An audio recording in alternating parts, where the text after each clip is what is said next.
ஒரு கிராமத்தில் மணி என்ற சிறுவன் வாழ்ந்தான். அவன் மிகவும் நேர்மையானவன். உண்மை பேசுவதுதான் நல்லது என்று அவன் தந்தை அவனுக்கு சொல்லிக் கொடுத்திருந்தார். ஒரு நாள் மணி கடைக்குச் சென்றான். அவன் வாங்கிய பொருளுக்கு கடை உரிமையாளர் தவறுதலாக அதிக பணம் திருப்பிக் கொடுத்தார். மணி ஒரு நிமிடம் யோசித்தான்.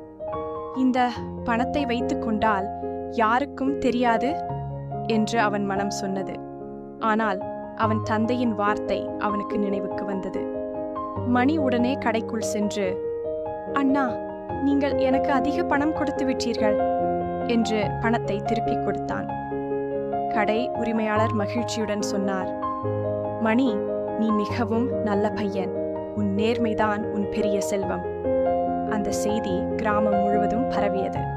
மணி அனைவரின் மரியாதையையும் பெற்றான். அன்று மணி புரிந்து கொண்டான், நேர்மை பணத்தை விட பெரியது.